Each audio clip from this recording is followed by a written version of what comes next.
ठीक है प्यारे बच्चों, और कैसे हैं? मज़ा आ रहा है अलजेब्रा में? अलजेब्रा बहुत इजी है। आज हम इसका सेकंड पार्ट देखेंगे। तो एक मोटिवेशनल कोटेशन, निराशा और असफलता निश्चित रूप से सफलता की दो सीढ़ियां हैं। जब हम प्यारे बच्चों सफलता के लिए काम करते हैं तो कभी कभी निराशा भी आती है, असफलता भी आती है। वो जीवन का पार्ट है, उससे घबराना नहीं, उससे जूझना नहीं है। हाँ, उससे हमें पार पाना है, उसको अंतिम हार नहीं माननी है। क्योंकि जीवन है तो असफलता भी मिलेगी, निराशा भी आएगी, उससे घबराना नहीं है। चलिए हम आगे बढ़ते हैं। आज हम फैक्टर्स के बारे में पढ़ेंगे कि जैसे 5x² है, 5x², इसको हम 5 को न्यूमेरिकल फैक्टर बोलते हैं और x² is the literal factor, y is the literal factor. देखो इसमें 5 भी है, x² भी है, y भी है। तो इसमें जो फैक्टर हुआ है, माने 5x² y का 5 भी फैक्टर है, x² y भी है, y भी, ये सब क्या है? फैक्टर है। तो इसको हम न्यूमेरिकल फैक्टर बोलेंगे और इसको लिटरल फैक्टर। जैसे 3 है x, तो इसको हम न्यूमेरिकल फैक्टर बोलेंगे, इसको लिटरल फैक्टर बोलेंगे। लेटर से लिटरल बना है। In a product of number and literal, in a product of number and literal, literal क्या होता है? जैसे x, y, a, b, c जो अलजेब्रा प्रयोग करते हैं उसको हम क्या बोलते हैं? लिटरल। तो प्रोडक्ट ऑफ नंबर जैसे 3x 2y, any of the factor is called the coefficient of the product. जैसे 5x है तो 5 को हम कोफिशिएंट बोलेंगे, किसका? x का। हिंदी में इसको गुणांक भी बोलते हैं। या मान लो x भी किसका कोफिशिएंट हो गया? 5 का। सपोज कीजिए 7xy लिखा हो, आपसे पूछे कि xy का कोफिशिएंट इसमें कौन है, तो xy को बंद कर दो, 7। अगर इसी में पूछ दे कि 7x का कोफिशिएंट कौन है, तो 7x को हटा दीजिए, तो 7x का कोफिशिएंट कौन होगा? y हो जाएगा। xy का कोफिशिएंट कौन होगा? तो 7 हो जाएगा।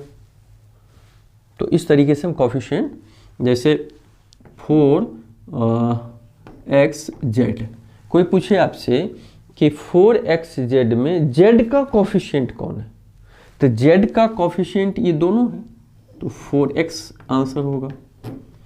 अगर x का कोफिशिएंट पूछ रहा है, अगर 4xz में x का कोफिशिएंट, तो x का कोफिशिएंट पूछ ही रहा है, तो x को हटाओ तो ये 4z हो गया, तो 4z आंसर हो जाएगा। इस तरह कोफिशिएंट निकाल सकते हैं। In the expression 10x + y, 7 is called the constant term. ये तो हम पहले ही जान गए हैं कि ये क्या है? कांस्टेंट टर्म है, क्योंकि इसमें लिटरल है ही नहीं। तो जो नंबर होते हैं 7, 8, 1, 2, 3, these are called the constant term. और इसमें ये चूंकि टर्म इसलिए बोला गया कि प्लस चिन्ह से ऐड है। जैसे मान लीजिए 10x है, तो इसमें 10 को कांस्टेंट और इसको वेरिएबल बोलते हैं, ये वेरिएबल हो गया और ये क्या हो गया? कांस्टेंट हो गया। और चूंकि इसमें प्लस माइनस, हम एक्सप्रेशन के अलजेब्रिक एक्सप्रेशन में क्या पढ़े थे, जो प्लस माइनस साइन से कई टर्म जुड़े हों, तो ये 7 है, इसमें लिटरल नहीं है, तो हम कांस्टेंट टर्म बोलेंगे। The terms having the same literal factors are called the like. देखिए लिटरल फैक्टर्स अगर सेम हो तो उसको लाइक या सिमिलर टर्म बोलेंगे। जैसे 5xy कहीं लिखा हो और 7xy लिखा हो, तो लिटरल फैक्टर क्या है? ये है, माने ये कांस्टेंट फैक्टर है और ये लिटरल फैक्टर है। तो लिटरल फैक्टर दोनों में क्या है? सेम है, xy xy। तो दोनों टर्म को हम लाइक टर्म बोलेंगे। 5xy is like term of 7xy। जैसे 2a² b और कहीं लिखा हो 2ba², तो आप लोग सोचिए क्या ये लाइक टर्म है? लाइक टर्म होगा। क्यों? कि देखो a² यहाँ भी है, यहाँ भी है, b यहाँ भी है, केवल लिखने में उल्टा किया है। कहीं ab² लिखा हो और कहीं b² लिखा हो, दोनों इक्वल हो जाएगा।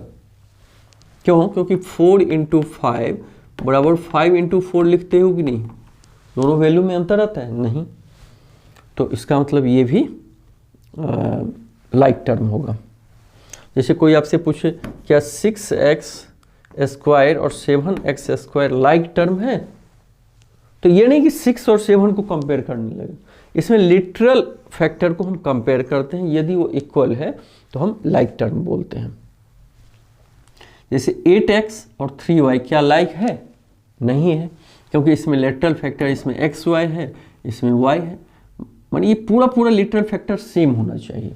सेम नहीं है, इसका मतलब 8x 3y are unlike term.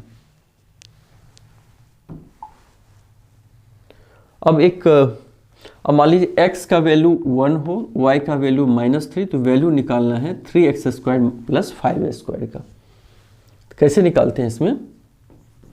3x² + 5y² कैसे निकालते हैं? तो 3 × x², तो x का वैल्यू 1 दे दो, तो x की जगह 1 रखेंगे, तो इसका स्क्वायर, प्लस 5 × y², तो y का वैल्यू -3 है, तो y की जगह हम -3 रखेंगे और स्क्वायर करेंगे।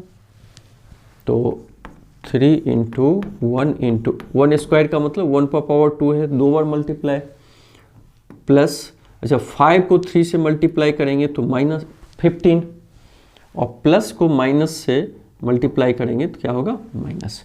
ब्रैकेट ओपन करने का मतलब क्या होता है कि मल्टीप्लिकेशन, जैसे कहीं -6 × -3 ब्रैकेट में लिखा हो, तो इसका मतलब क्या होगा? 6 को 3 से हमें मल्टीप्लाई करना है, तो 6 × 3 = 18, और साइन को भी मल्टीप्लाई करना होगा, तो माइनस को माइनस से मल्टीप्लाई करते हैं तो प्लस, क्योंकि हम जानते हैं कि जब माइनस को माइनस से मल्टीप्लाई करते हैं तो आंसर क्या आता है? प्लस।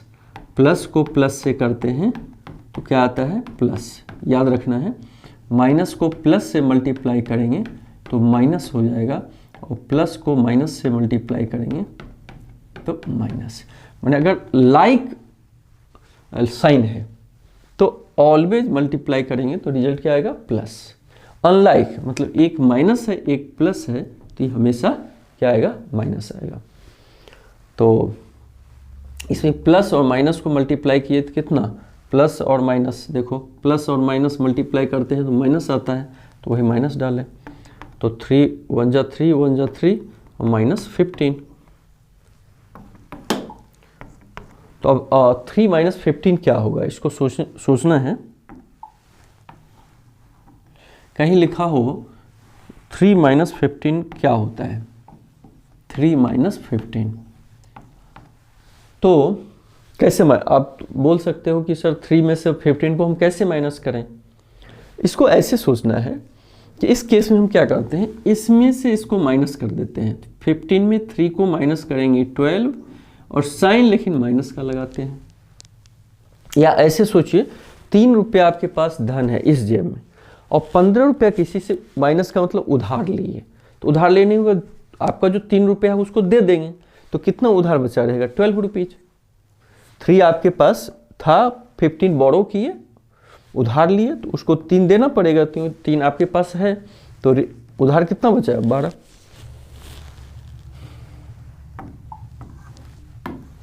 तो अगला भी यही था, x = 7, 7, y = 4, z = 3।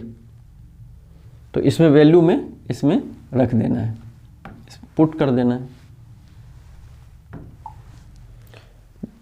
जैसे मान लीजिए a = 2, b = 3 और 5a + 3b² का वैल्यू पूछ रहा है, तो बस इसका वैल्यू रख दो। 5 × 5a का मतलब 5 × a का वैल्यू 2 + 3 और b की जगह क्या लिखेंगे 3, यहाँ स्क्वायर लिखेंगे।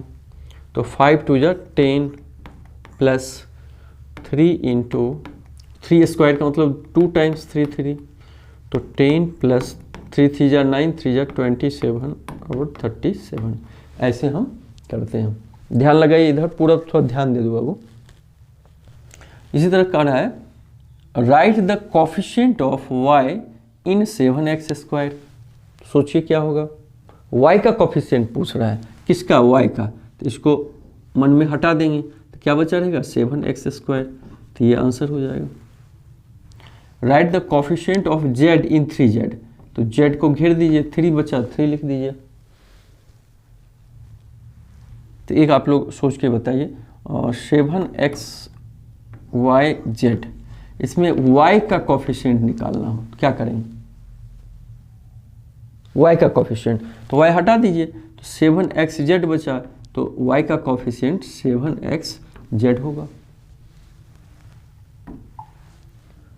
Right the numeral coefficient of, तो इसमें देखो केवल न्यूमरल का मतलब नंबर कोफिशिएंट तब बताना होगा 7।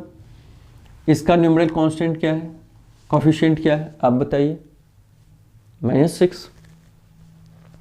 राइट द कांस्टेंट टर्म, तो कांस्टेंट टर्म क्या हुआ, कांस्टेंट तो वेरिएबल हम पहले ही बता चुके हैं, variable X Y Z A B C D, और लेकिन कांस्टेंट क्या होगा नंबर। तो इसमें कांस्टेंट, यहाँ देखो न्यूमरल कोफिशिएंट नहीं पूछ रहा है, टर्म पूछ रहा है। टर्म क्या होता है, जैसे 3x + 7, ये भी एक टर्म है, ये भी एक टर्म है।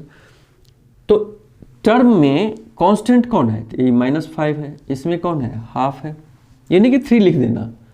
3 कोफिशिएंट है न्यूमरल कोफिशिएंट, ये 3 कोफिशिएंट है न्यूमरल, एक अलग मैटर हो गया, लेकिन ये टर्म हुआ। तो टर्म पूछ रहा है, कांस्टेंट टर्म पूछ रहा है, 3 नहीं लिखना। जैसे 6x + 2z + 7, इसमें अगर कांस्टेंट टर्म पूछे तो कौन कौन सा 3 टर्म है, देखो 6x 2z और 7, इसमें कांस्टेंट टर्म कौन हुआ, तो ये हो गया। हाँ, कहीं अगर 6x में आपको पूछे कि कांस्टेंट न्यूमरल कोफिशिएंट, तो ये हो जाएगा